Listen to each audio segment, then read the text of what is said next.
You might best know filmmaker Steve McQueen for his Oscar-winning epic 12 Years a Slave. And he's getting a lot of attention right now for his new anthology, Small Acts, 5 dramatic films, each a tribute to the Black British experience. The first film, Mangrove, is out right now on Amazon Prime. Take a listen. Frank is a charming and gentle person who doesn't realize what he has done for our community in simply providing us the space. The Mangrove is now a focal point for Black people to come and sit, talk, and exchange views. That is a rare and precious gift. Yeah, I'm right. And that Betty made the best roti. But seriously talking, we need to defend ourselves against Powell and his rivers of blood nonsense before that stream winds its way to our door. Steve McQueen joins us now. Thank you so much for joining us tonight. We appreciate it. Pleasure. Thank you for having me. So quite often in America, we talk about the Black experience, but you very particularly talk in this scenario about the Black British experience. How do the two differ? Not much, I'm afraid. The fact of the matter is that we're related, and we're dealing with so many issues which are very, very similar. It's just a situation where I wanted to sort of look into my own experiences growing up in Britain in the 80s. It's taken me 11 years to get to this point, but it's just one of those things which I needed to sort of get to express a narrative that unfortunately hasn't been given enough space.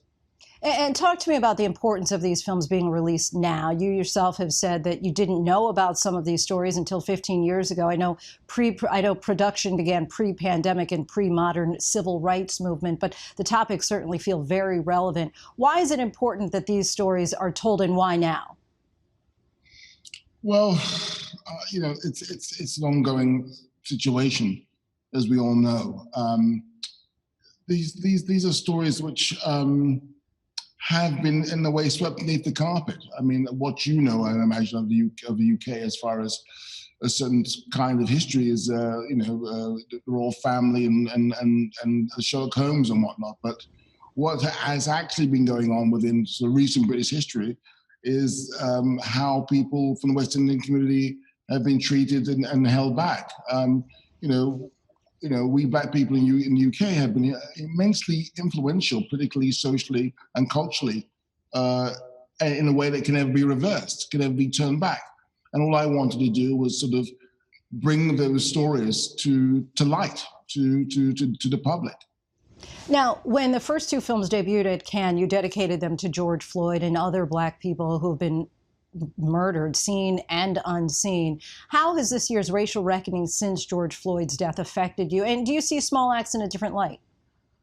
Well, to be honest with you, when George Floyd, the situation with George Floyd actually happened when he was killed, I kind of blocked it out, as I imagine a lot of Black people did, because in some ways, to put one foot in front of the other, if you sort of put yourself into that situation every time a Black person's killed, you go crazy. So I imagine what I did, and unconsciously, I kind of put it away, put it aside, in order to sort of carry on, to put one foot, as I said, in front of the other. But as obviously events unraveled, you sort of bring it up to the surface, and you look at it, you look at yourself, and you think to yourself, I think what you do in a way is that you sort of, it's a mirror, isn't it? You're looking at yourself and what can happen to you, what can happen to my son, what can happen to other people's sons or daughters. And I was very surprised at that, because in a way, it's a coping mechanism. And this event these recent events has made me think very much of how I cope, how I try to continue on as a human being. And that's the thing that has sort of been brought to the surface to me. And I think that how I coped with it rather, was to make work, was to make films, was to make evidence. That's how I think I was coping with it in a way as an artist. Oh, wow, that's fascinating that is we are seeing then the manifestation of your coping mechanism. So the majority of these films deal with very heavy topics centering around police brutality, with moments of brevity like the moment in Mangrove when they break out into song. But then there are movies like Lover's Rock, which incorporate so much vibrancy and fun. How important was it to make sure that one of these films centered around music, love, and joy? Well, just referring to the last question and to this one, art is a filter. And again, I'm very lucky enough to sort of, because of people who have died and fought for me to be here speaking to you, that I'm allowed to do that. So that, in a way, it was a way of expressing myself through that, coping through work, doing things through work. And joy and celebration is what we do in abundance, see, in the West Indies, and of course in America too, with Black people. That's what we do. That's what we have to do. That's what we do in a way to sort of, because we love ourselves, and we do it in the most flamboyant way, because that's what we do. And again, that is a celebration is defiance. Celebration is part of our resistance, just as it is to march, just as it is to do other things that we have to do. But celebration, to talk, to laugh, to sing, to dance is part of that resistance, part of us, staying healthy. You've said in previous interviews that these are British stories. They're not foreign or simply West Indian, but are part of British history and culture. Can you expand on that? Well, they are part of British culture because they're part of our narrative.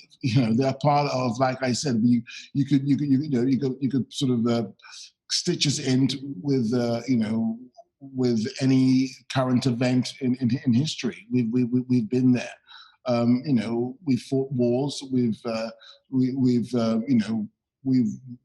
done so many things for this country. But certain stories have been swept underneath the carpet, which needed to come to light. And I think what it was, in a way, was that we weren't welcome within that narrative of filmmaking. We weren't welcome within the sort of the canon of British film, and therefore there was lack of opportunities here.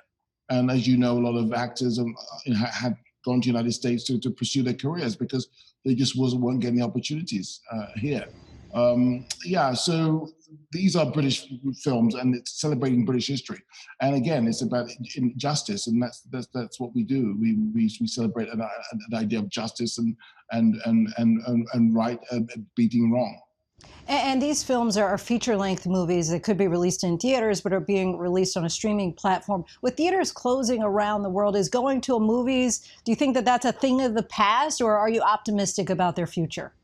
I'm very optimistic. Look, these feature films, in a way, were made for television, but I just don't think we're ever going to get away from cinema because, the whole. I mean, could you imagine going on a roller coaster ride on your own? Me neither.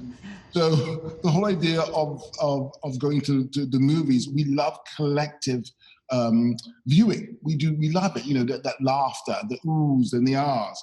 This is what makes cinema and going to the movies so exciting, that we are having a communal experience similar to being around a campfire and telling each other stories.